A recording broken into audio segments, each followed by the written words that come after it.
আসসালামু আলাইকুম। Hasna easy recipe channel থেকে আপনাদেরকে স্বাগত জানাচ্ছি। আজকে যদিও গরম পড়ে নাই, তবুও তেঁতুলের শরবতটি হয়তো ভালো লাগবে। সবসময় তো লেবুর শরবত খাই বা অন্যান্য শরবত খাই, আজকে আমরা তেঁতুলের শরবত খাবো। এটা স্বাস্থ্যের জন্য অনেক ভালো, কোষ্ঠকাঠিন্য দূর করে। রেখেছি আমি কিছুটা চিনি পানি দিয়ে দেখবেন আমি কীভাবে বানাইতেছি।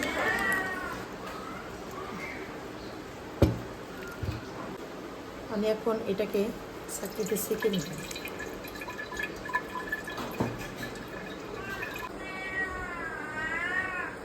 আমি এখানে পানি দিয়ে দিচ্ছি, তারপর ঠান্ডা পানি অ্যাড করব। এখন আমি 1 গ্লাস ঠান্ডা পানি অ্যাড করব। প্রচুর গরমের সময় বরফ দিয়ে খাই, এখন তো তেমন একটা গরম পড়ে নেই, এই জন্য আমরা ঠান্ডা পানি দিই খাইতেছি। এখন আমরা বিট লবণ দিব। বিট লবণ ছাড়া এই শরবতটা ভালো লাগে না। এখন এখানে আমি মিক্সড করে রাখছি গোলমরিচের গুঁড়া এবং জিরা টাইলা রাখছি, এটা আমি এখন দিয়ে দেব। আমি একটু পুদিনা পাতা দিয়ে দিতেছি।